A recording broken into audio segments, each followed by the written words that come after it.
Olá, exploradores da Web3. Sejam bem-vindos à segunda edição do especial Bloco Café CBDC. Nesta temporada, o foco é a privacidade. Com a chegada do Drex, a moeda digital do Banco Central do Brasil, estamos em um ponto decisivo. Será que essa nova infraestrutura financeira pode garantir nossa privacidade e estar em conformidade com a Lei Geral de Proteção de Dados? E mais, quais são os riscos de controle? Como isso afetará tanto suas compras no dia a dia quanto transações maiores como imóveis? O Real Digital promete transformar a nossa economia e a comunidade Web3 precisa estar atenta agora, enquanto o Drex ainda está em desenvolvimento. Aqui no Bloco Café acreditamos que a privacidade é um direito normal e necessário. E não estamos discutindo se o Drex vai substituir o Bitcoin. Ao contrário, há espaço para os dois, Bitcoin e Drex, cada um com seu papel. Nos próximos 5 episódios, vamos abordar tudo isso, os riscos de controle, os desafios regulatórios da privacidade, as soluções que a indústria está testando e o estado atual do Drex com o próprio Banco Central. Encerramos com um painel especial sobre segurança e privacidade com especialistas.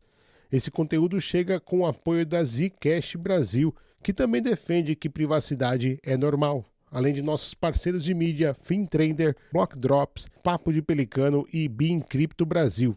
Agora é a hora de garantir que nossos direitos e privacidade estejam protegidos no código. Eu sou o iSouSerious e você está no Bloco Café, o seu mapa da Web3.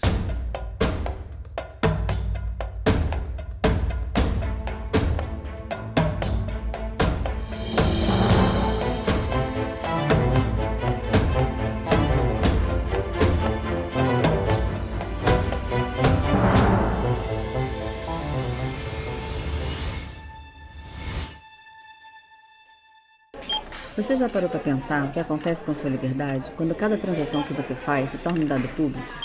Imagina um mundo onde cada compra, cada cafezinho, cada pagamento é registrado e qualquer um pode acompanhar. Como você se sentiria sabendo que suas escolhas, seus hábitos, suas preferências estão expostas, prontas para serem analisadas? A privacidade é um direito fundamental que não deve ser sacrificado em nome da conveniência. Enquanto moedas digitais prometem agilidade e praticidade, é importante lembrar, a tecnologia deve servir as pessoas. Você tem o direito de decidir quem tem acesso a seus dados. A sua privacidade garante sua liberdade, dignidade e segurança. Mas com cada vez mais dados sendo coletados, será que estamos protegendo o que é mais importante? Antes de abraçar essas novas formas de pagamento, reflita. Quem está por trás dessa tecnologia? Como ela pode impactar sua vida? Será que os dados nas mãos certas garantem conveniência, mas nas mãos erradas podem ser uma ferramenta de controle? Para quem se preocupa com a privacidade, existe uma alternativa, Zcash. Com a Zcash, você pode fazer transações confidenciais mantendo seus dados seguros e privados. Você escolhe quando, qual e para quem revelar suas informações. Zcash, a escolha de quem valoriza a liberdade em um mundo cada vez mais digital. E agora sim, vamos cortar as fitas do especial CBDC 2, recebendo aqui Fernando Lopes, ele que é advogado, desenvolvedor de DeFi, CEO da Data Currents e cofundador da Lopes e Zorzo Advocacia, o primeiro escritório jurídico do Brasil especializado em tokenização e DeFi. Mas antes de chamar o nosso convidado, eu quero apresentar para a nossa audiência o nosso co-host de hoje. Para sabatinar comigo o primeiro escritório jurídico de DeFi do Brasil, eu convidei o primeiro podcast em português de blockchain para negócios, Maurício Magaldi, exatamente. Que honra enorme ter esse gigante aqui no estúdio do Bloco Café. Eu comentei antes aqui essa coincidência, né? Que antes eu te ouvi e agora a gente está aqui gravando um programa. Então, Maurício, uma honra enorme ter você aqui no estúdio do Bloco Café. Dá um alô aí pra nossa audiência e queria saber se você tá animado para essa estreia do especial. Obrigado demais pelo convite. Gosto muito do teu estilo e do trabalho que vocês vêm fazendo no Bloco Café. Grandes nomes, você já teve aqui grandes nomes que também já passaram lá pelo BlockDrops, então é muito legal poder coexistir com tanta gente bacana nessa indústria. E tô empolgado, cara. Eu tenho algumas reservas sobre CBDCs e eu acho que vai ser um bom papo aqui com o Fernando. Tem opiniões bem específicas e acho que a gente pode explorar bastante o ângulo dele nessa conversa. Talvez não só sobre o CBDC, de repente um pouco até mais amplo sobre o papel do Banco Central nisso tudo, né? Então vamos rolar essa bola aí, porque eu acho que vai ser um bom papo. Com certeza a gente está preparado aqui com as perguntas para explorar do Fernando. Mas, Fernando, olha, vamos dar o pontapé então. Quero pedir para você se apresentar brevemente para nossa audiência. E a pergunta que eu vou fazer durante todo o especial que vai abrir é: por que discutir CBDC é importante? Seja bem-vindo, Fernando Lopes. Muito obrigado. Primeiro, é uma felicidade também estar aqui junto com o Maurício, que tive a oportunidade, a honra de participar lá do Block Drops também. E é muito legal estar conversando, com pessoas aí que vamos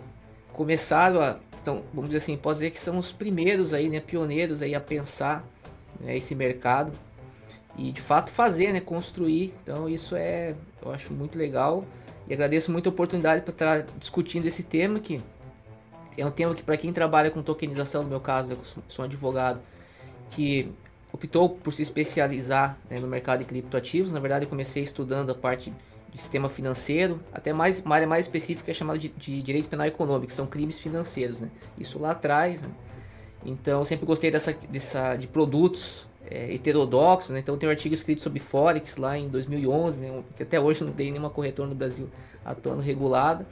E aí, conheci as criptomoedas e comecei a trabalhar com algumas corretoras e senti a necessidade de estudar programação, Então eu me especializei também, criei um canal para ensinar aquilo que eu estava aprendendo de graça, porque quanto mais se ensina, mais se aprende, E aí hoje também tem uma tecnologia, uma empresa, uma startup, A gente desenvolveu uma plataforma de tokenização RWA, que a gente procura reproduzir os princípios do DeFi aplicado à tokenização RWA, E sobre o CBDC, basicamente não tem como você fugir desse assunto, para quem está nesse mercado aí de criptoativos, de tokenização, Porque uma das,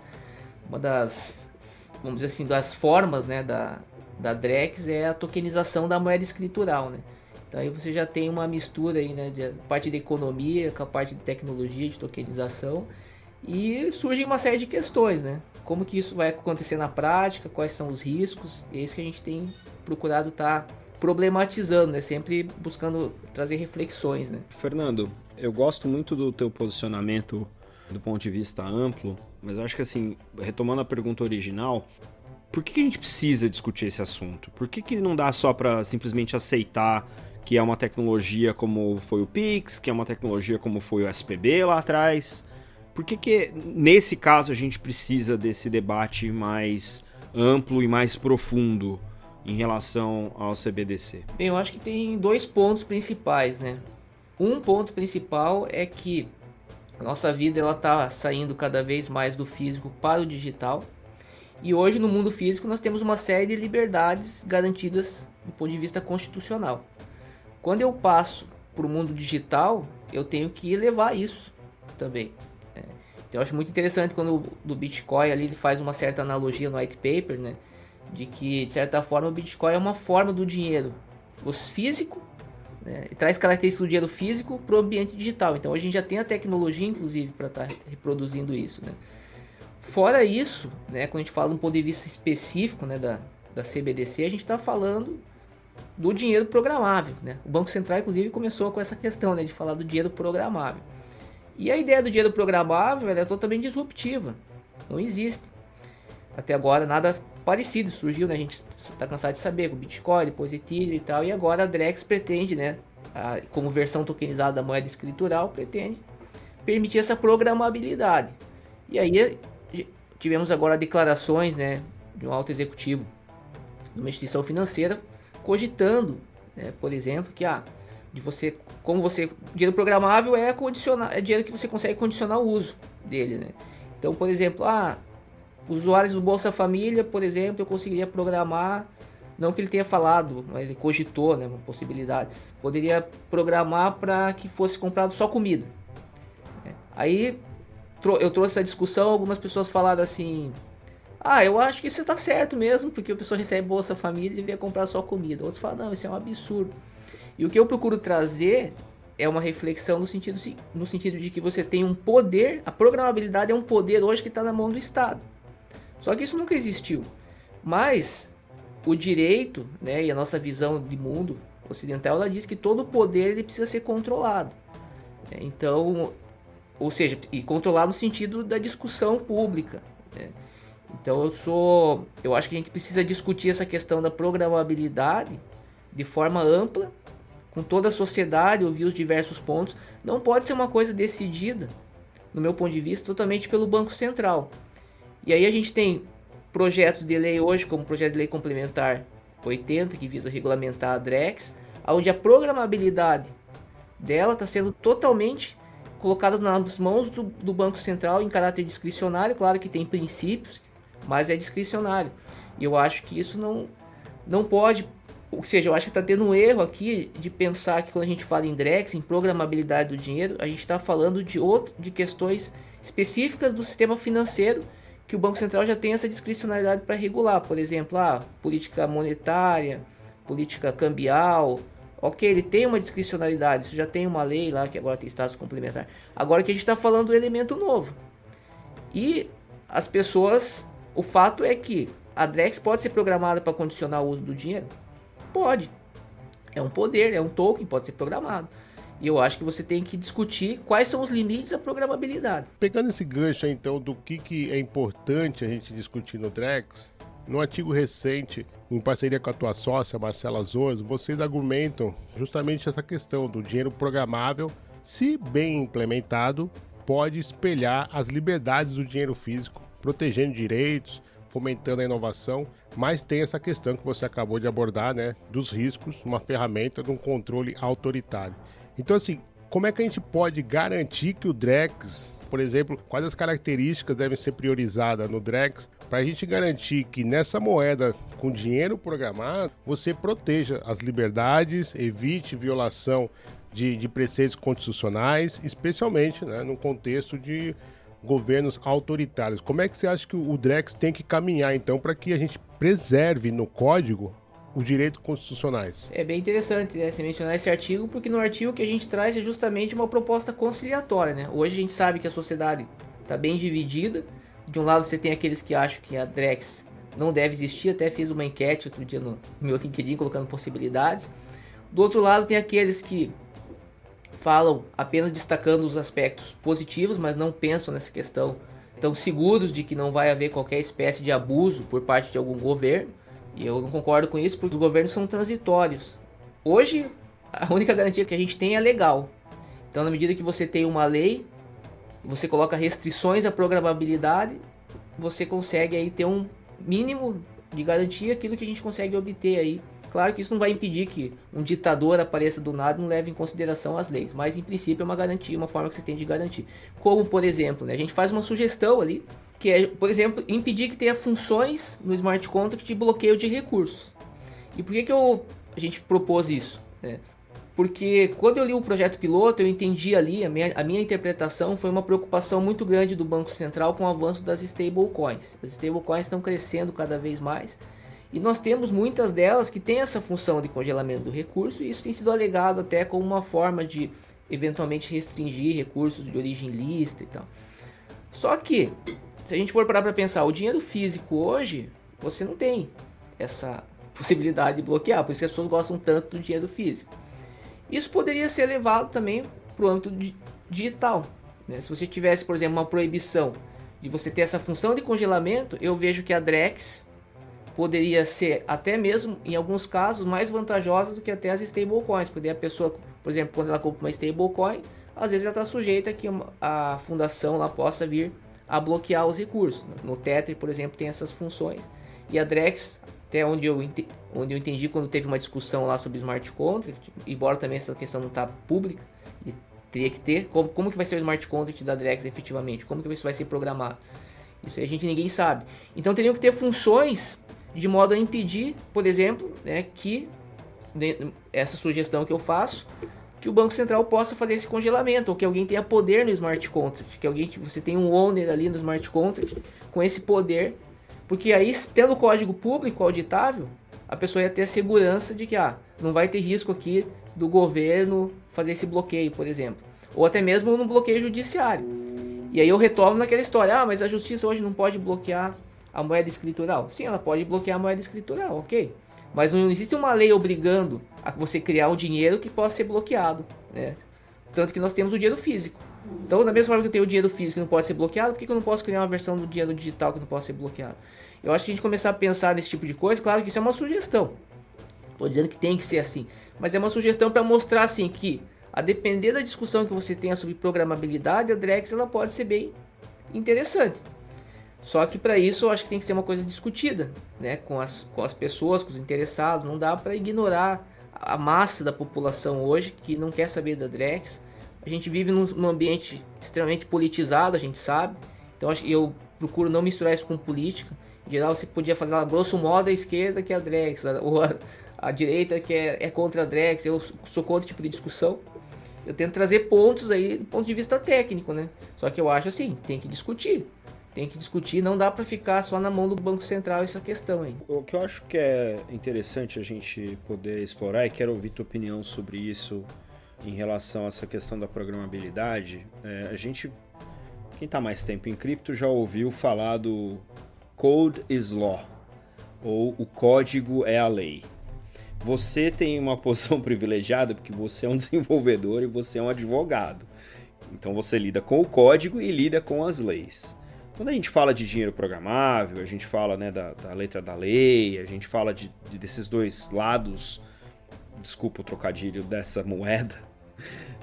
Qual que é a tua perspectiva do ponto de vista de que, ainda que a gente codifique tudo isso que está, né, na letra da lei, no smart contract ou no protocolo, né, no Besu, que é o protocolo, né, EVM, que hoje é que está desenvolvido o Drex, como é que você vê essa possibilidade? Porque no final das contas, código é a lei, se a lei virar código, a lei tem espaço para ter bug também. Tem espaço para ser atacado, hackeado, tem outras coisas que podem acontecer, porque o código, se a lei é definitiva, e não é porque ela é interpretativa, o código ele também não vai ser definitivo porque ele pode ser abusado. Então, como é que você vê esse potencial, né, ou esse risco tecnológico de você trazer a lei para dentro do código? Eu não acredito assim numa substituição completa, né, daquela sociedade totalmente tecnocrática, pelo menos não nesse momento. Eu acho que até o objetivo é até esse. Mas hoje eu vejo isso tudo como uma ferramenta. Os estudos que eu fiz, né, me levam à conclusão de que o que a gente tem hoje em termos de smart contracts, não só smart contracts, mas as outras tecnologias aí, as chamadas tecnologias disruptivas, elas vêm para tentar resolver algum problema do sistema capitalista. Que há muitos anos já a gente acompanha discussões sobre o sistema capitalista, que está com por exemplo, segurança jurídica. É um problema do sistema capitalista. E as pessoas hoje, vamos dizer assim, o leigo, né, vamos dizer que não é formado em direito, muitos desses acham que as instituições e o direito funcionam de forma plena. Mas quem acompanha a realidade dessa atividade sabe que não é assim que funciona. Hoje, por exemplo, o judiciário, pouquíssimos juízes têm capacidade, não capacidade no sentido de que eles não sejam preparados, mas no sentido de ser conhecimentos específicos na área empresarial. Então hoje a regra na atividade empresarial é você ir para a chamada arbitragem, que é um meio consensual, meio privado de resolução de conflito. O próprio Estado, por exemplo, quando vai desenvolver questões de armamento com outros estados, tem lá e leva para um sistema de arbitragem, ou seja, não tem um Estado regulamentando isso. Por quê? Porque o judiciário é muito limitado. Então eu vejo essa questão dos smart contracts dentro dessa perspectiva, ou seja, eles estão buscado ali você ter um mecanismo para automatizar o cumprimento das obrigações, de modo a tentar desafogar, vamos colocar assim, o judiciário. Por exemplo, se você quando tiver a Drex, por exemplo, é perfeitamente possível você criar um sistema de automação das obrigações que o processo a obrigação vai ser executada, né, muitas vezes instantaneamente. O próprio Banco Central tem falado um pouco sobre isso. O que isso causa? Causa que você não precise levar, como o devedor não tem como não pagar, então você tem uma segurança jurídica e você não vai precisar levar isso para um processo de execução. Aí claro que vai surgir a questão, tá, mas isso é unanimidade? Não é, porque no direito a gente tem duas correntes. Tem uma que diz assim, que os contratos devem ser cumpridos de forma independente do que aconteça. E essa é uma posição liberal, que eu acho que tem a ver com o Nick Szabo, que tem os smart contracts e tal, que é isso. Fez contrato, tem que cumprir. Só que existe uma outra corrente, que justamente vai mais para essa questão mais social, que fala que não, dependendo dos contratos, ele tem que ser revisto. Então eu acho que essas questões, elas vão sempre, elas não vão ser eliminadas pelo código. Mas eu acho que é inevitável hoje essa automação cada vez maior das obrigações, e a própria Drex já está mostrando isso. Por que se fala tanto em diminuição de risco de crédito com o Drex? Justamente por isso, pelo fato de você poder controlar como que a pessoa vai gastar esses recursos, em alguns determinados casos, o que dá segurança e conseguir evitar a inadimplência. Então isso tudo pode tender a uma diminuição de juros, ou não também, né? Vai depender muito das instituições financeiras, porque é aquela história, né?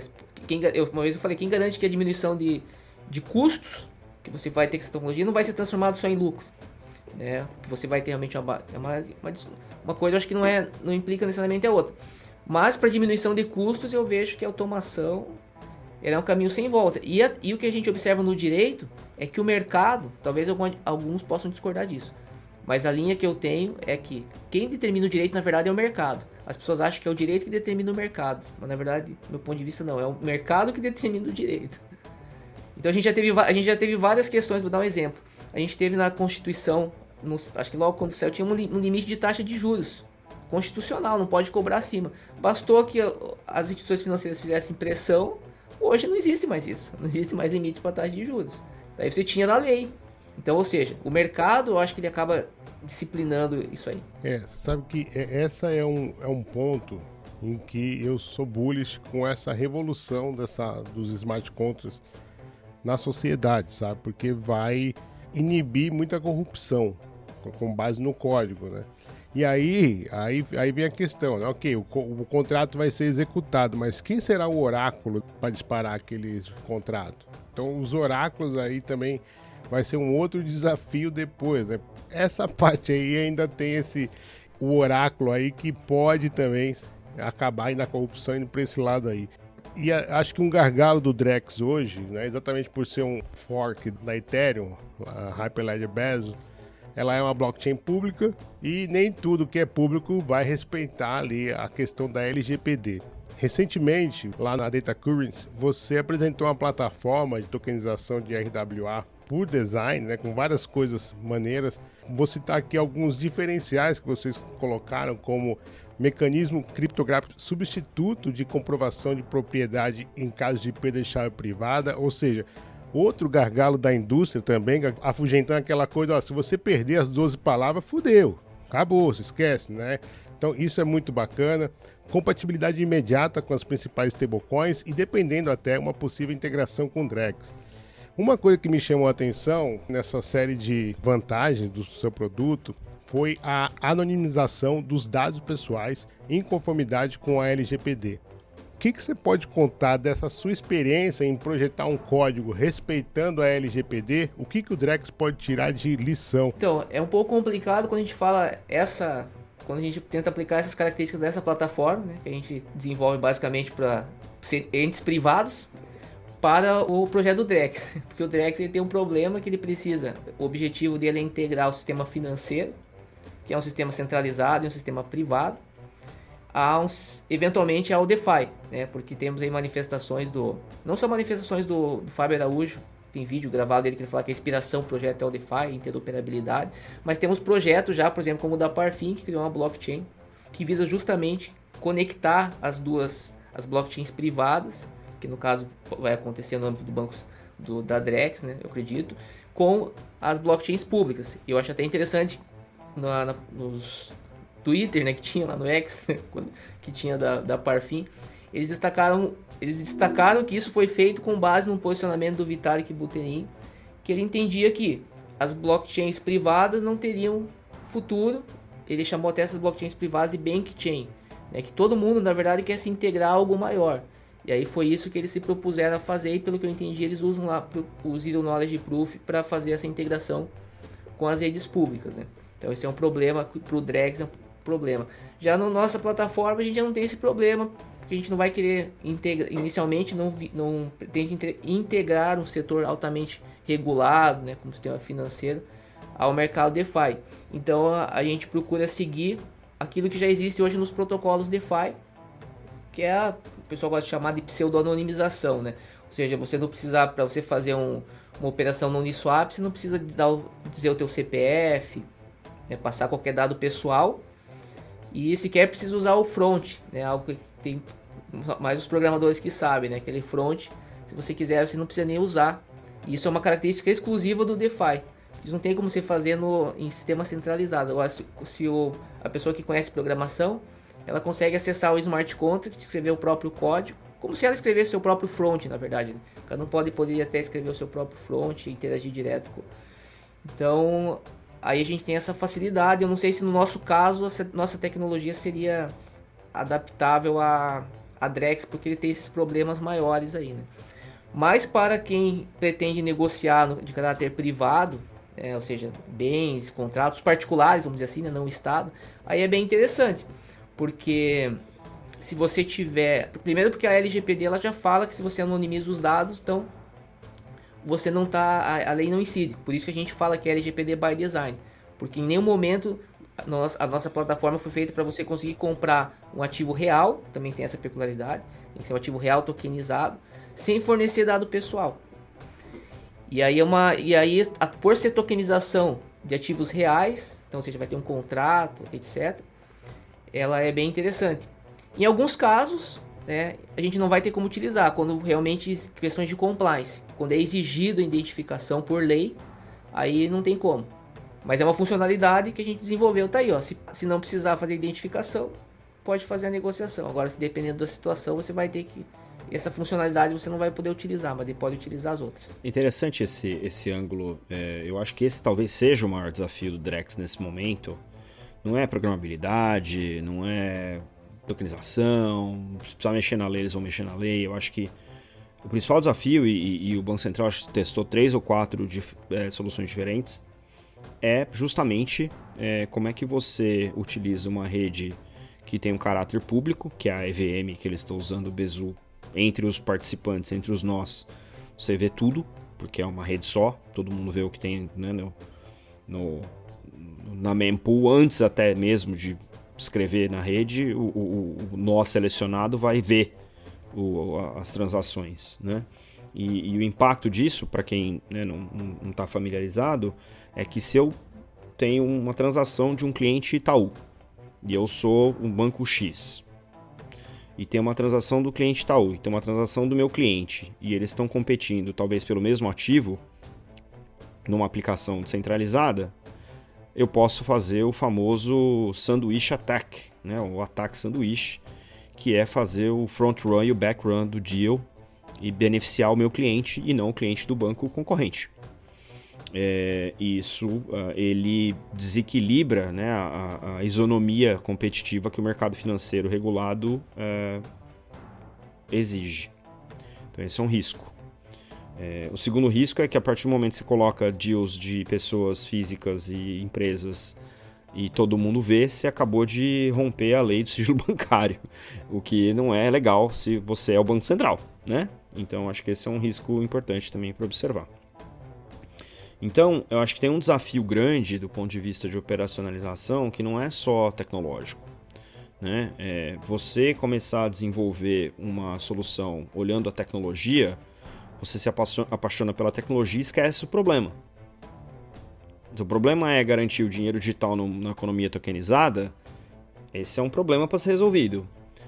Se o objetivo é construir uma CBDC usando uma blockchain pública, essa é a solução. E aí, se você se apaixonar com a solução, você morre com a solução. E aí, escolher uma solução que não tem isso, né, a solução de privacidade na base, é um risco grande. Então, eu acho que esse vai ser um desafio tremendo, não é um desafio trivial.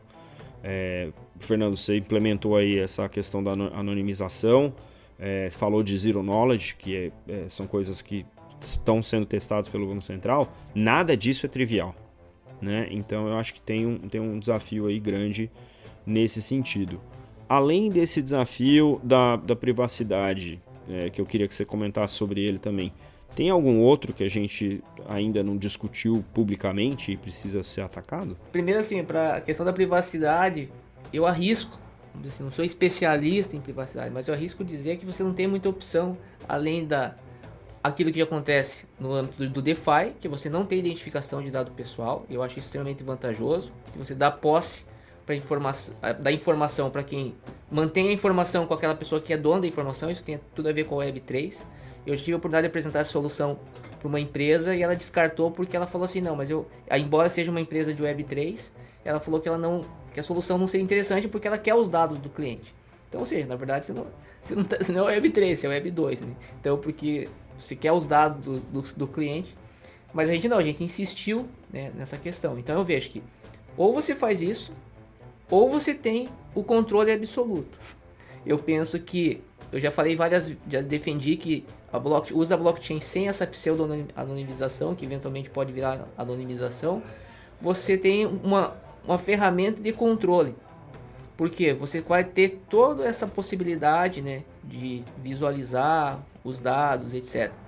Aí você tem esses mecanismos, por exemplo, Zero Knowledge Proof, o zk-Stark, zk-Snark, tudo que o pessoal está desenvolvendo, eles são pensados para o ambiente DeFi, pelo menos eles foram desenvolvidos, né? Eu vi que até a DYDX utilizou lá um pouco o Starknet, eu não sei se isso conseguiu ir para frente.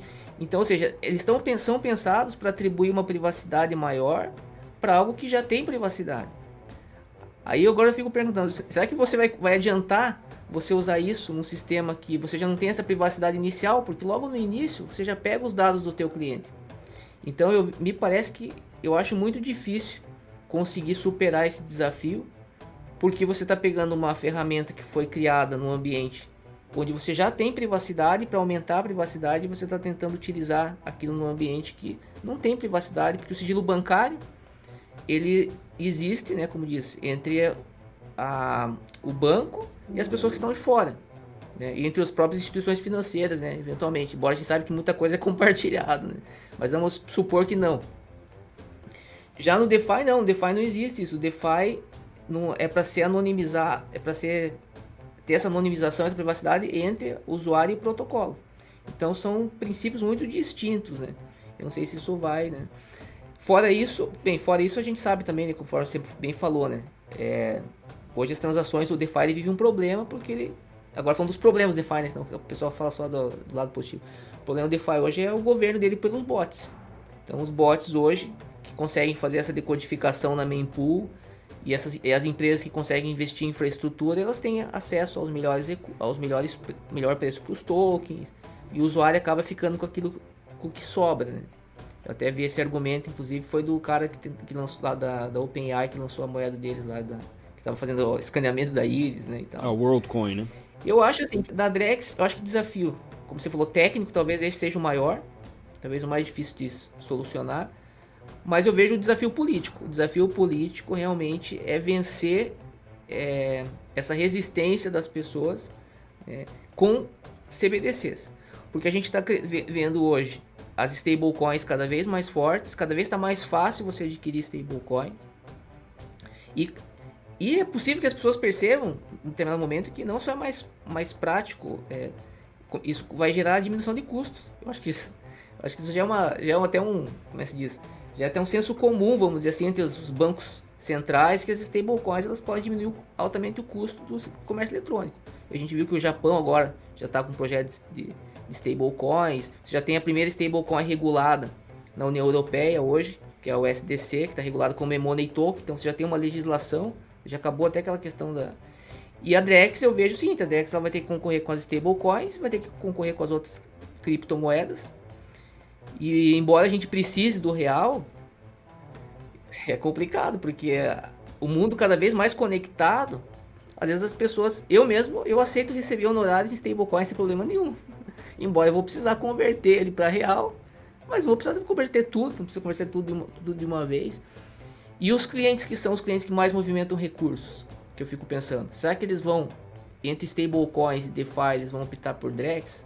Não sei, eu acho que a maior preocupação hoje dos bancos é perder esses clientes de alta renda. E eu não sei se a Drex vai conseguir, da forma como ela está sendo implementada agora, pelo menos assim, sem ter uma discussão, sem ter uma transparência, eu não sei se isso aí vai dar certo, não sei. Eu acho que é difícil porque você vai ter que concorrer. Hoje a gente está no sistema de concorrência. Se a gente tivesse há anos atrás, onde não tinha essa tecnologia toda, já era complicado, né? O pessoal já queria ter dólar em vez de ter real, quando a gente passou por crise. Assim. Agora imagine isso num sistema totalmente conectado conforme eles querem fazer. O Swift já está se integrando agora, permitindo integração com o DeFi. Ou seja, o negócio flui mais rápido. E eu acho que se eles não corrigirem esse problema da Drex, de legitimidade, de mostrar que ela pode realmente trazer benefícios e demonstrar os benefícios, porque até agora eu só estou vendo benefícios para os bancos, para as instituições financeiras, eu acho que pode vir gerar, vou falar um negócio polêmico aqui, mas eu já falei até com uma conversa que eu tive a oportunidade de almoçar com uma pessoa que trabalhou 18 anos na regulação, foi diretor de regulação do Banco Central. Falei, cara, vocês podem ter uma crise de liquidez no sistema financeiro brasileiro. E ele justamente trabalhava num setor do Banco Central que cuidava de quando os bancos fosse falir, né, tivesse um problema. Até falou, se não me engano, é resolução o nome, uma coisa assim. Eu falei, olha, isso tá bem para você aí, porque o pessoal começa a não querer mais ter real, começa a ter facilidade para outras moedas, os clientes de private começam a não utilizar mais a Drex. Por isso que eu tenho batido tanto na questão da programabilidade. Eu acho que a programabilidade você pode discutir as regras claras de programabilidade, pode fazer um marketing dizendo assim, olha, a Drex ela é melhor do que os outros porque ela é programada assim. Na minha cabeça a lógica faz sentido. Talvez possa falar assim, mas a maioria da população não faz a mínima ideia do que seja isso. Não sei, uma sugestão, né? Para debater aí. Né? Essa questão de aceitar stablecoin, eu acho que o Drex vai acabar tendo essa questão mesmo assim das pessoas talvez nem precisarem mais converter para o real, entendeu? Também abre essa possibilidade aí dos pagamentos serem com Tether, né? Usando com outra coisa, já que abre essa porta do DeFi, né? Com certeza. Agora, deixa eu pegar esse gancho que você falou dos bancos. Coincidiu até com uma pergunta que a gente estava deixando aqui para essa hora mesmo, que a gente já comentou o vídeo que viralizou do executivo do Itaú, o Eric Altafim, sobre o controle dos gastos do Bolsa Família ali, com a possibilidade de você programabilizar esse dinheiro, né? E aí você postou lá no LinkedIn, né, a necessidade de discutir essa programabilidade, como a gente já conversou aqui, mas também faz uma contraproposta, né? Tipo assim, ok, então nós vamos regular os bancos também com Drex? Essa negociata que vocês fazem usando o meu dinheiro sem a minha autorização, isso daí também vai ser possível para eu também controlar o meu dinheiro com vocês? Aí eu queria saber, esse termômetro teu aí, né? Primeiro, o papel dos bancos nesse novo cenário digital. E é sonhar demais que o Drex poderia romper com alguns privilégios dessas instituições? Então, na verdade, isso eu utilizo mais como argumento retórico, né? Não que eu acredite que a Drex possa ser programada para limitar a atuação dos bancos. Eu recebi um contato, né? Obviamente não vou dizer o nome da pessoa, mas é um assessor de um político que está trabalhando na questão da Drex, né? Fazendo críticas, etc., alguns posicionamentos. Só que assim, ele não sabia nem que a moeda escritural estava sendo tokenizada, né? E ele tentou justificar trazendo argumentos no sentido de que a Drex vai ajudar a acabar com a corrupção, etc. Só que assim, até onde a gente está vendo o que está acontecendo em torno da Drex, eu pelo menos não consegui ver nada concreto nesse sentido. Claro, eu observo, a gente tem alguns projetos de blockchain, né, os que eu já vi no âmbito do sistema de saúde, né, que me parece que cumpre esse objetivo de resolver uma série de problemas ali, de interesse público, né? Mas, assim, o que eu tenho visto do Drex são basicamente totalmente focado para o desenvolvimento de produtos financeiros. Ou seja, se tivesse projetos concretos, né, produtos concretos, no sentido de, por exemplo, aplicar a Drex para maior transparência nos gastos públicos, no uso das emendas parlamentares, por exemplo, eu tenho certeza que a população não iria se colocar qualquer objeção sobre isso, porque o Estado já tem esse dever de publicidade. Inclusive não teria nem problema da privacidade, mas só pelo problema que a gente estava discutindo aqui, que hoje é considerado pelo Banco Central o principal, a gente já percebe que a questão é muito diferente. Me parece que a questão está mais focada realmente nos produtos financeiros para o setor privado que no uso dessa tecnologia para a transparência pública. Não estou dizendo que não existam projetos, eu sei que existem alguns projetos que estão buscando, mas não tem a força né, do que os produtos financeiros, né? Se você for pegar todas as manifestações do Roberto Campos Neto, é sempre no sentido, por exemplo, uma das que eu gosto mais, né, que ele falou, e para mim sempre foi realmente o espírito do projeto, não tenho nada contra isso, inclusive, mas ele fala: a Drex vai ser ponte para o DeFi. Eu sempre vi a Drex com o objetivo de dar ferramentas aos bancos para que eles possam concorrer com os protocolos de finanças descentralizadas. Eu sempre vi, minha leitura sempre foi essa, né? Então, ou seja, é a tokenização da economia, né? Eu acredito que sim. Você vai ter todos os produtos em breve, todos tokenizados, e aquilo que você falou, às vezes, eu já cheguei até a pensar numa hipótese mais louca até, né? Você não vai nem trocar por... Você falou: não vou precisar trocar por real, posso fazer com stablecoin. Às vezes não vai nem usar stablecoin, você vai usar algum token RWA mesmo, é o escambo voltando, né? Porque agora, numa nova perspectiva, né? Cheguei até a supor isso, que você vai ter todos os bens tokenizados, interoperável, de repente eu recebo lá com o pagamento, em vez de receber stablecoin, eu recebo um token RWA de algum contrato, de algum produto, né? Então, assim, eu acho que potencial a blockchain tem muito no âmbito público, justamente por causa da transparência. Só que, assim, aí é uma questão, né? Tem que ter questões concretas. Eu não vejo projetos concretos, né, na mídia. Tudo que sai que eu vejo de Drex é focado em produto financeiro. É focado no particular, ou seja, é focado em integração com o mercado DeFi. Então, assim, se a Drex fosse, vamos dizer assim, vou usar a Drex só para a questão da publicidade de emendas parlamentares, tenho certeza que ninguém ia se opor. Então ia ter 100%. E eu não acredito nessa questão de que possa impor restrições ao banco, porque eu sou adepto de uma teoria, como diz, que é a teoria que chama teoria da captura, estudada no direito administrativo, que fala que as autarquias, como o Banco Central, o CVM, elas são muito sujeitas às influências do setor privado mais próximo, no caso do Banco Central, das Febraban, dessas outras associações bancárias, CVM, mercado de capitais em geral. Então esses agentes, eles acabam tendo mais poder, o que não é algo ilógico, porque você tem a maioria dos altos executivos do Banco Central fizeram história no setor privado. Então, assim, é meio complicado você achar que você vai ter alguém no Banco Central que já tem, que sempre quer do mercado financeiro, quer da instituição financeira, que ele vai estar propondo limites para as instituições financeiras que não seja interessante do ponto de vista econômico. Não sei, eu acho que não faz muito sentido, assim. Eu gosto do ângulo, eu acho que tem uma discussão importante do ponto de vista de benefícios, que eu acho que a gente não está discutindo. Mas se você olhar os projetos, que são os projetos da próxima fase do Drex, eles são projetos sofisticados. E é uma camada muito pequena da população que vai ter acesso a esse tipo de produto. Mesmo o que você acabou de comentar, né, do escambo aí digital, né, tokenizado, eu chamo de ativos autoliquidantes. Essa é boa. É diferente a minha tese. Mas é isso, é você conseguir automatizar o negócio. E é importante, não estou dizendo que os casos de uso não são importantes, mas é uma camada muito pequena da população que vai ter acesso, que é uma mudança muito diferente do que foi o Pix. O Pix deu acesso aos serviços financeiros para muita gente que não tinha, né? Tirou muita gente da margem. O Pix não é, nesse sentido, não é parecido com o Drex, porque o Drex não é isso. Se você olhar os casos de uso todos que vieram na primeira fase e que estão na segunda fase, não vão atingir a população dessa mesma maneira. O que me obriga a ter uma discussão sobre CBDC de atacado e CBDC de varejo, que não é uma discussão também que a gente está vendo.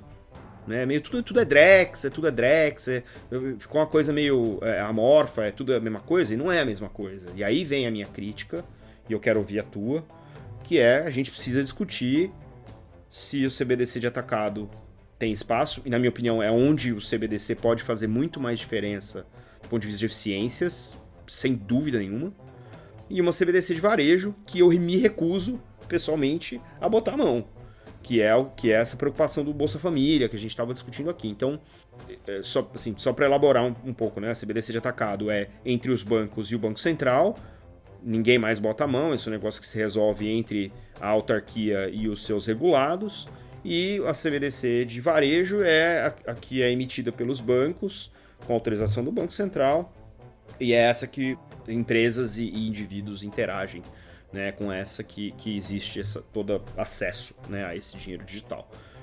Eu acho que, do ponto de vista de camadas, é possível coexistir stablecoins ou depósitos tokenizados na camada de varejo e uma CBDC de atacado na camada de atacado, entre o Banco Central e seus regulados. E aí eu acho que a gente tem um mundo mais perto do aceitável, talvez não ideal, mas mais perto do aceitável, ainda com desafios tecnológicos de privacidade a serem endereçados. E é uma discussão que a gente não vê, a gente não tem, e o Drex meio que colocou tudo no mesmo balaio. Eu acho que essa é uma discussão importante para ter. Queria ouvir a tua opinião sobre isso. Eu até comentei numa outra live que eu participei, né? Esse foi um dos primeiros pontos, né? Distinguir a tal, né? Da CBDC, né? De atacado, né? Do varejo. O que eu disse foi assim, eu falei assim, olha, porque a ideia era falar e surgiu até em decorrência dos posicionamentos contra a DEX. A pessoa perguntou assim, o que você tem contra a DEX, né? Daí a gente fez essa distinção, né, de atacado e varejo. Eu até falei para ele assim, eu falei assim, olha, em relação ao de atacado, eu não tenho qualquer restrição. Para mim, é uma questão interbancária. O que o banco quiser fazer, o Banco Central quiser fazer, para mim não tem qualquer... Para mim já está no âmbito da competência dele. Não vejo qualquer problema em relação a essa CBDC de atacado. Só que, quando eu li o projeto piloto, a minha impressão foi que essa CBDC... Posso estar enganado, mas a minha leitura foi que essa CBDC de atacado não era o foco do projeto, que o foco do projeto sempre foi a CBDC de varejo. Então eu acabei não me aprofundando, até porque o meu objeto de estudo é mais o mercado DeFi, né, tokenização e DeFi. E como eu não consegui ver muita relevância, né, na minha ótica, claro, eu não trabalho do Banco Central, não trabalho numa instituição financeira ali, as pessoas que trabalham ali anos, por exemplo, podem ser que elas vejam muito sentido nesse real do atacado, mas não é o meu caso. Então eu foquei muito, seja por esse motivo, seja também pelo fato de que me pareceu que a questão, como já começa falando de stablecoin, né, eu já fui direto, falei, não, para mim a questão chave aqui é a tokenização da moeda escritural.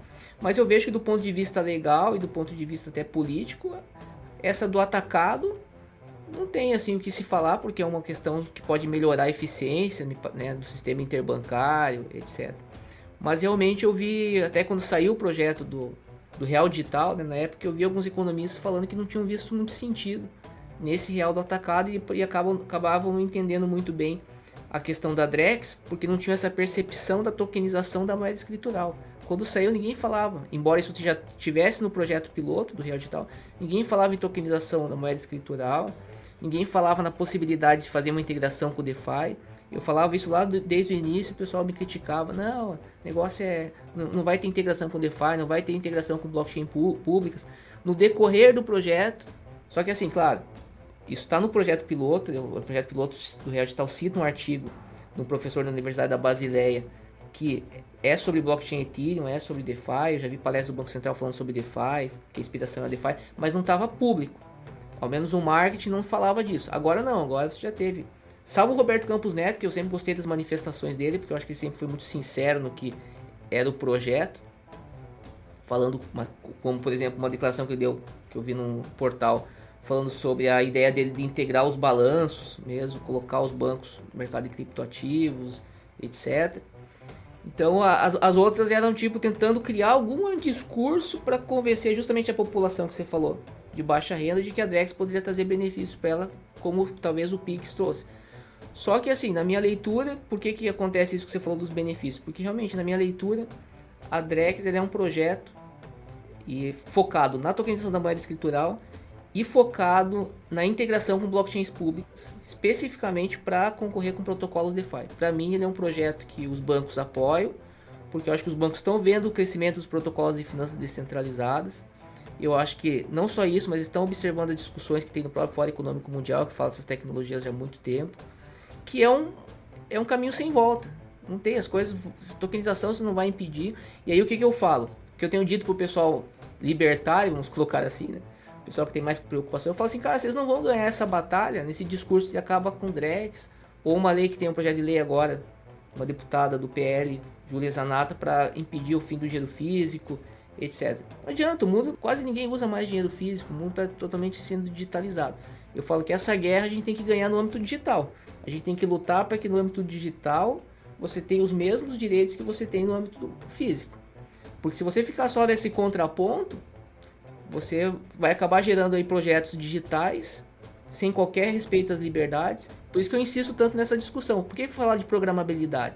Porque eu acho que essa é a forma que a gente tem de impedir um avanço de uma tecnologia que vai avançar, mas com mínima violação aos direitos, né? Se você está ouvindo esse podcast aqui e está em dúvida o que é privado, o que não é, então eu vou te dizer agora o que é privado. É Zcash. Moeda Zcash é patrocinadora do nosso especial CBDC. Um grande abraço a Zcash Brasil. Privacidade é liberdade e dignidade. Com a Zcash, você tem o controle sobre o que compartilha e com quem, protegendo suas informações pessoais e suas transações financeiras. Sabe por quê, Anon? Porque privacidade é normal. Com esse apoio da Zcash, a gente vai abrir agora, professor Fernando Lopes, para as perguntas da comunidade, inclusive lá da comunidade da Zcash Brasil. Aqui, ó, a Bloom está perguntando se a privacidade financeira no sistema tradicional já está comprometida. De que forma o Drex pode intensificar esse cenário? Quais novos riscos o Drex traz nesse aspecto? Olha, em termos de privacidade, eu acho que a grande questão está na blockchain mesmo, né? Porque quando você tem os sistemas que não usam blockchain, cada sistema é centralizado. Assim, o sistema centralizado, ele tem riscos, né? Mas teoricamente, porque quem que tem acesso ao banco de dados, quem que é o administrador? Claro, você consegue impor uma série de políticas, mas mesmo assim, já ouvi algumas pesquisas, embora não seja especialista nisso, mas já vi algumas pesquisas que falam que o principal problema cibernético é a falha humana. Não é nem o sistema, é o sujeito mesmo, em termos de segurança cibernética. A blockchain ela foi feita para que você tivesse todas as transações públicas. É um fundamento, né? E você só mantém a privacidade, isso não sei o que estou dizendo, isso está no white paper do Bitcoin, quando você não sabe quem que é o dono da chave privada, né? Na medida que você sabe quem é o dono da chave privada, você passa a ter um banco onde você consegue saber toda a história da vida da pessoa, tudo que ela transferiu, para quem que ela vendeu, para quem que ela comprou. Por isso que é um sistema que muitos falam que é uma faca de dois gumes, né? Quando não tem essa privacidade na blockchain, ela passa a ser um instrumento de controle social. Só que, como diz, eu costumo dizer assim, que nada é bom e nada é ruim no mundo. Vou dar uma de filósofo, que o Kant fala, no mundo não tem nada que seja bom ou ruim, a não ser a vontade do homem. Então eu penso que é a mesma coisa, você tem uma tecnologia, dependendo de como você vai utilizar, você pode utilizar de uma forma ou de outra. Essa questão que a gente fala de controle social, que você já vê até onde me parece na China sendo aplicado, não sei se com blockchain, mas me parece que estão desenvolvendo estudos lá com blockchain. Isso também, se pensar do ponto de vista das finanças públicas, onde você precisa ter transparência, faz todo sentido, entendeu? Só que justamente não se quer aplicar a questão, porque daí entra naquele tal de conflito de interesse que surgiu lá, quando eu apresentei minha plataforma para a empresa, falou, não, minha plataforma você não vai ter acesso a nenhum dado pessoal da pessoa, nós somos DeFi, somos Web3, raiz. Ah, mas eu quero justamente os dados pessoais, né? Então gera o conflito de interesse. Então, respondendo a pergunta, é que a blockchain, ela permite, fica tudo registrado, né? A ideia é que não se apague e qualquer pessoa possa ter acesso a todo o histórico, né, de transações, né? E aí você pode fazer um estudo social da personalidade da pessoa conforme os produtos que ela comprou. Aí gera uma série de possibilidades aí, que são meio futurísticas, mas é possível, né? Imagine com inteligência artificial. A partir do momento que você tem acesso aos dados, aí a gente já sabe, né? Estamos vendo aí Facebook, Twitter, Google e que tais, né? As Big Techs estão aí para mostrar que uma vez que você tem acesso ao dado, perdeu o Playboy. Vamos para a próxima aqui da comunidade. O Zarkwing Duck pergunta o seguinte para o professor Fernando Lopes. Por que as pessoas têm tanto medo das CBDCs? Quais são os aspectos positivos e negativos da implementação dessas moedas digitais e os consequentes impactos na vida das pessoas futuramente? Eu acho que essa resposta, ela depende muito, né, do local onde você está, no caso no Brasil, né, ou na Europa. Mas eu vejo assim, que no Brasil especificamente, tem um ponto, a gente não pode esquecer, eu gosto muito de olhar para a parte sociológica, né? Tem um ponto, nós temos acho que 30% da população que é evangélica, por exemplo, e no meio evangélico existe muito uma teoria, né, de que você vai ter um controle absoluto, né, do dinheiro, como que você pode gastar, como que se você não tiver de acordo com o sistema, né, que eles colocam equivocado, errado, né? Falar o português correto, se você não tiver aliado com o anticristo, você não vai conseguir comprar, vender. Então tudo quando chega, qualquer ideia que chega, e hoje no âmbito do Brasil aqui, esse pensamento evangélico, não estou generalizando, porque evangélico é um termo muito amplo, tem várias correntes, mas tem uma direita forte, vamos dizer assim, evangélica, que explora muito isso aí. E tem também as teorias da conspiração, né, que falam que tudo isso está sendo arquitetado por um centro econômico de poder, alguma coisa assim e tal, que vai controlar o mundo. E fora essas questões dessas teorias da conspiração, tem problemas concretos mesmo, que é justamente o poder, efetivamente, que o Estado passa a ter de poder controlar como que você vai gastar os recursos. Quando você fala em dinheiro programável, né? Eu acho que no caso do Brasil é mais dinheiro programável. Cada país também tem o seu modelo de CBDC, não dá para achar que quando a gente fala CBDC, que a gente está falando de uma coisa única. Então, por exemplo, são preocupações diversas. Eu acredito que essa ideia de tokenizar a moeda escritural, acho que deve ter só no Brasil, não sei se tem fora, mas eu acho que é uma ideia, eu gosto dessa ideia de tokenizar a moeda escritural, na verdade, acho interessante. Só que o que eu não gosto é justamente da forma como está sendo feito, né? Eu acho que é legal você ter uma versão tokenizada da moeda para eu poder adquirir versões tokenizadas de produtos, faz todo sentido. Que eu pudesse utilizar o real, hoje, em vez de converter o real para uma stablecoin, que eu pudesse usar direto o real na minha plataforma, por exemplo, tokenizado, em vez de usar uma stablecoin. O problema são essas questões, né, da privacidade e desse controle da programabilidade. Porque até então, essa questão de programabilidade era a teoria da conspiração. Agora, quando aparece lá o diretor, né, do Itaú e vice-presidente da Ambima, não sei se é ainda, mas já foi vice-presidente da Ambima, trazendo essas hipóteses, e ele tem toda a razão quando ele fala isso. Porque, de fato, as maiores vantagens de você utilizar o dinheiro programável é justamente poder programar ele.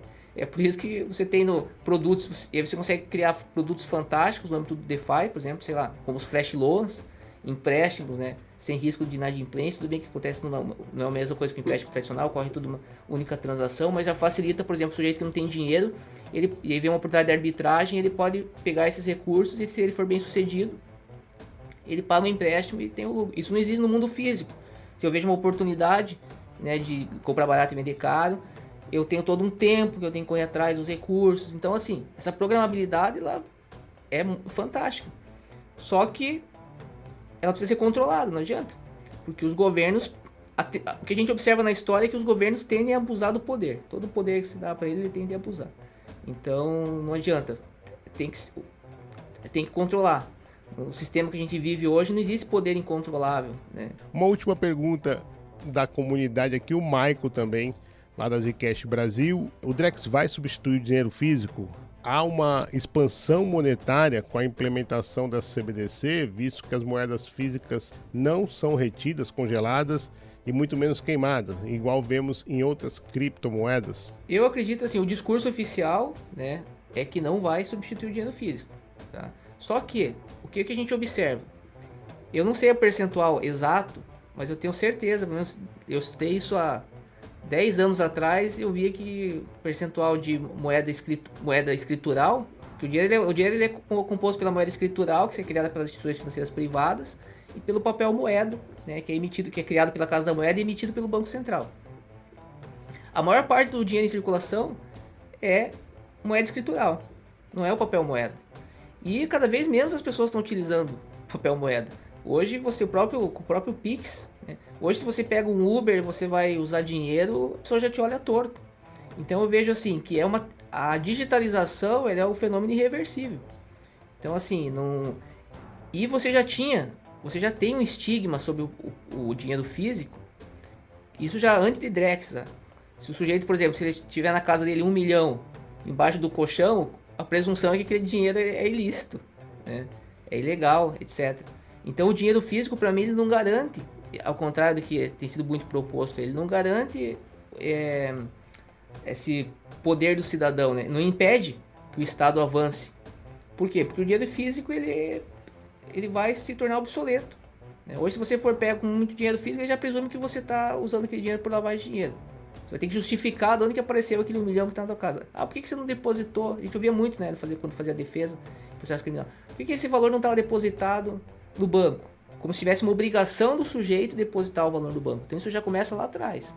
Aí, na medida que você venha a ter uma versão digital do real, A tendência é substituir o dinheiro físico. Por isso que eu falo tanto, cara, não adianta brigar, tem que brigar no âmbito digital, Eu queria, antes da gente encerrar, eu queria fazer um exercício de cenário com o Fernando.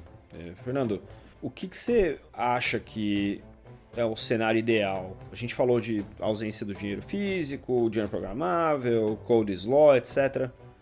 Cenário para, sei lá, 2025, 2026. O que você consideraria ideal, olhando para o Drex, do ponto de vista de avançamos em programabilidade do dinheiro escritural, que você citou? Qual que é o cenário ideal na tua cabeça em que isso acontece, sei lá, nos próximos 2, 3 anos? Olha, eu vou muito assim, não assim no que eu creio que seria o melhor. Eu nunca procuro fazer essa análise, eu procuro sempre passar aquilo que eu acho que é uma tendência, né? Para mim a tendência é a automação cada vez maior, cada vez completa, né, das relações, cada vez maior a digitalização, a programabilidade. Por quê? Porque do ponto de vista econômico faz todo sentido isso. Faz todo sentido você ter uma única rede, onde você possa, uma rede que eu gosto de chamar transnacional como Ethereum, imagine solucionando os problemas que ela hoje tem, ou qualquer outra, mas sempre fez muito sentido você ter uma rede transnacional, global, onde você pudesse negociar produtos de forma direta entre as partes, e pudesse programar transações, né? Talvez até tendo uma única moeda, né, para fazer essas transações, isso talvez, porque o mercado vai na onda da diminuição de custos, né? Então eu vejo que essa questão tecnológica, pela ideia do mercado e pela ideia de que o ser humano ele vai sempre procurar criar produtos que diminuam, né, os seus custos, né, e aumentem o lucro, você vai ter cada vez uma integração maior. Eu vejo, a gente fala muito de integração de IoT, que são os sensores, que leva o mundo físico para o digital, o digital para o físico. Então eu vejo muito integração de IoT com inteligência artificial, com smart contracts. Inteligência artificial eu falo no processo mesmo de tratamento de dados fora da blockchain. E depois, e tudo isso transformado em ativos de valor e negociados aí nessa rede global. Então eu não vejo como que venha a ter como fugir disso. O que eu acho que o que dá para evitar, o que eu procurar fazer é tentar evitar o cenário pior possível, que é isso ser tudo decidido, o modo como vai ser programável, etc, nas mãos de poucas pessoas. E aí a gente tem hoje que mais a gente tem a democracia, no sentido de falar, não, isso aí tem que ser discutido na sociedade civil, no parlamento, e tem que ser com todos. Não adianta ouvir só eu, ouvir só o Banco Central, tem que ouvir todo mundo. Porque todo mundo que vai ser afetado pela questão tem que ter direito de opinar. Meu pensamento é esse. E Fernando, você acha que a abertura do Banco Central tá ouvindo todo mundo? Então, eu não quero ser injusto com o pessoal do Banco Central, né? Mas eu acabo, às vezes, por a gente ter um pensamento crítico, né? Eu tenho falado que audiências públicas, em geral, elas são pró-formas. Não, talvez, porque... no sentido pro forma, no sentido assim, só para dizer que eu estou fazendo. Às vezes isso também é falta de próprio engajamento da população, que também não tem conhecimento para atuar nesse tipo de cenário, que é um cenário altamente complexo, né? E isso eu já fui mais inocente nesse aspecto. Hoje eu já estou muito mais consciente que esses assuntos que a gente está falando aqui é uma coisa, querendo ou não, uma coisa elitizada. As pessoas não... às vezes você conversa com... Eu tenho um amigo meu que é programador há 30 anos, ele fala, pô, velho, não entendi esse negócio de blockchain. E o pessoal da tecnologia. Então, assim, são assuntos que a gente está falando aqui que combinam áreas completamente diversas, né? Mas eu acho, assim, que eu vejo que o ônus está com o Banco Central de demonstrar que ele está levando em consideração o que está sendo dito, das propostas que ele entende que tem relevância. Claro, tem coisa que ele vai escutar ali que não faz sentido nenhum, mas eu acho que tem muita proposta que tem sentido, e eu gostaria de ver o Banco Central falando assim, olha, para essa medida a gente tem a proposição da Febraban, e tem a proposição do fulano X lá, que fez a gente escolheu a da Febraban em detrimento da dele, porque a da Febraban é melhor nesse aspecto. Ou a gente escolheu a do João em detrimento. Agora, simplesmente fazer uma audiência pública, ouvir todo mundo, e no final decidir, sem mostrar a relação, sem sequer demonstrar que ouviu, aí fica pro forma, né? É o que a gente fala. Isso não só no Banco Central, isso é discutido no âmbito do direito administrativo em todo tipo de audiência pública.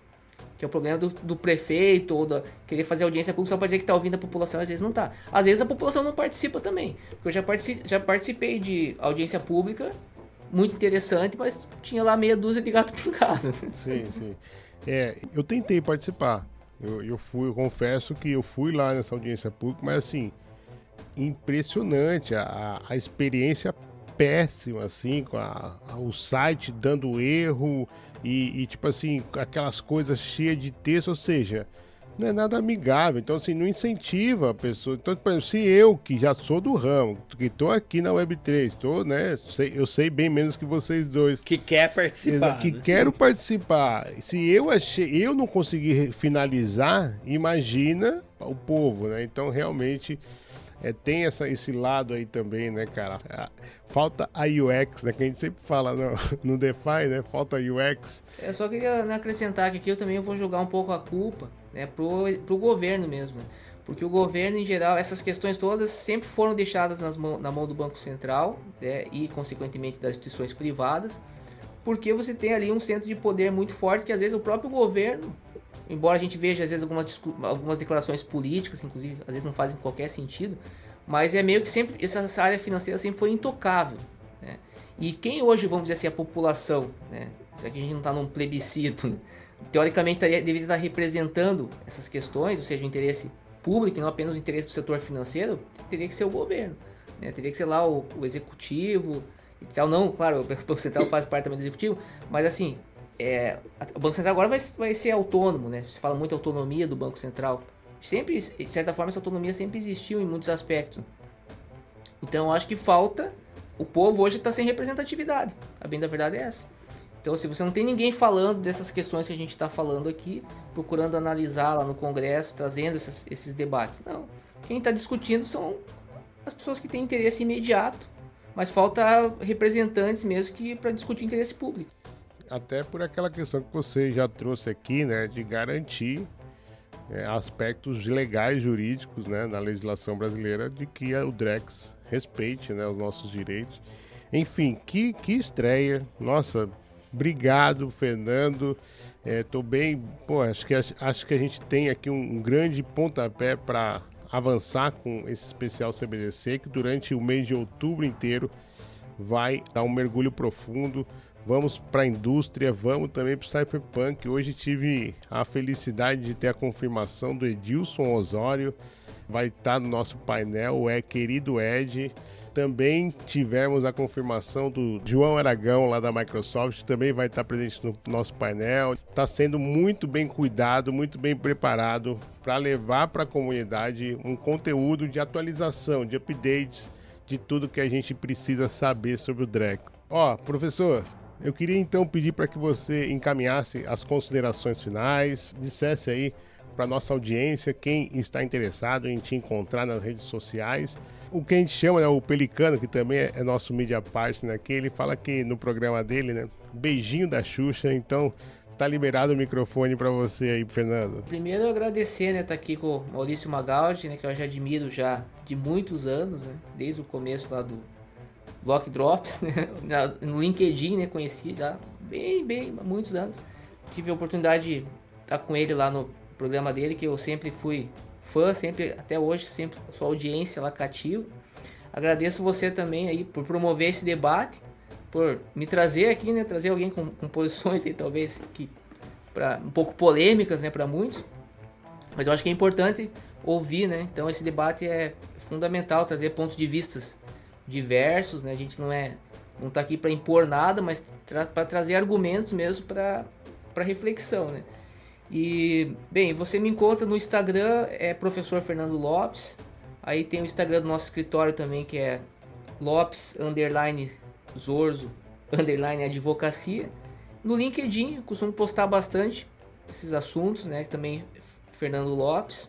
As redes sociais, basicamente, é isso. Eu também sou coautor agora já tenho 3 livros, né, que eu escrevi sobre blockchain. O primeiro publicado em 2019.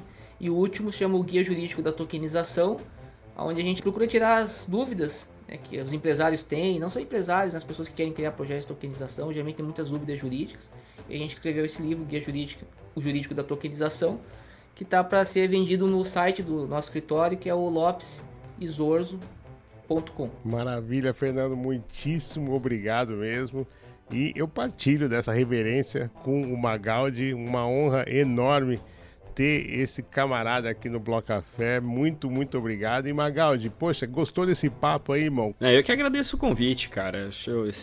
Essas conversas são fundamentais, assim. Acho que a gente faz pouco, a gente precisa fazer mais e isso precisa chegar nas pessoas que decidem para entender que tem gente com preparo e com experiência discutindo de maneira bastante profunda as implicações das decisões que eles tomam. E eu acho que isso é importante.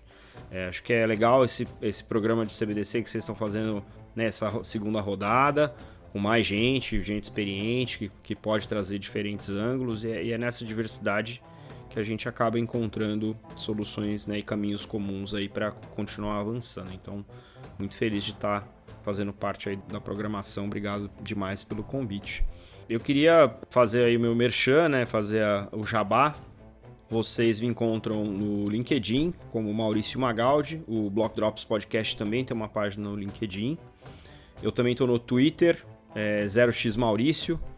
E o Block Drops também está no Twitter, Block Drops Pod. O meu dia a dia não é o podcast. Eu queria fazer também um plug aqui do Midnight, que é um projeto no qual eu venho trabalhando já há mais de um ano. Eu toco a área de produto. E o Midnight é uma blockchain de primeira camada, é uma partner chain da rede Cardano, voltada para a proteção de dados. Então a gente está para lançar aí nos próximos dias, não sei quando isso aqui vai ao ar, mas a partir do 1º de outubro de 2024 a testnet está no ar. E a gente tem uma programação de novos releases aí até a mainnet em 2025.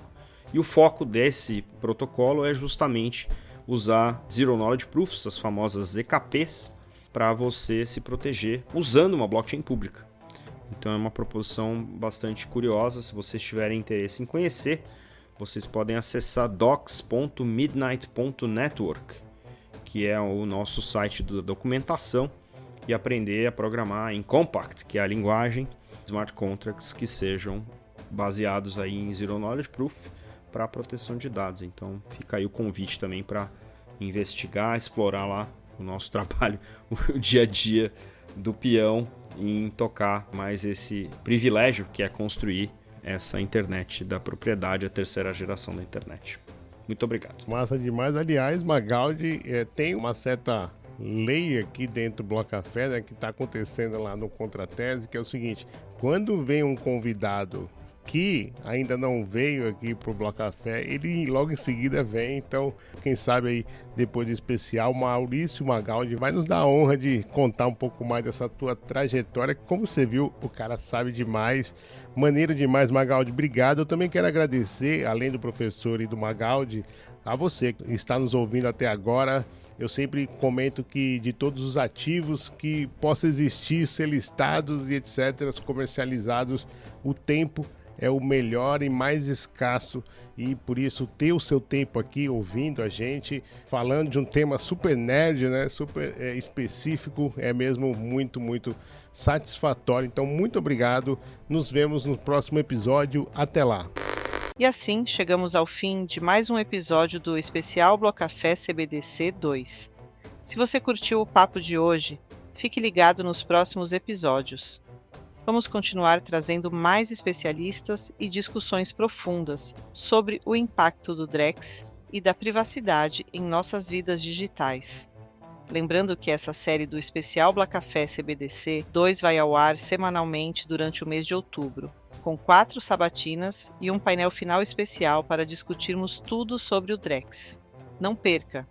Se você está chegando agora no Bloco Café, eu quero te convidar para conhecer a coleção de aquarelas digitais feita pela Lituânia, inspiradas pelas conversas de nossos podcasts. Cada episódio tem uma arte digital exclusiva e o mint é gratuito na Zora. Comece sua coleção agora e tenha essa lembrança em sua carteira. Para além de ouvir e colecionar as artes digitais, você pode também ler o Bloco Café. Isso mesmo, todo episódio é distribuído no formato de newsletter. Acompanhe a gente no LinkedIn, Twitter, Telegram ou nas redes descentralizadas Lens e Farcaster. Compartilhe suas ideias com a gente nas redes sociais. Queremos saber o que você pensa e continuar essa discussão. Todos os links, incluindo o do Fernando Lopes, estão na descrição. Dúvidas, críticas, sugestões ou parcerias, envie um e-mail para blocafé@proton.com Nos vemos no próximo episódio. Até lá!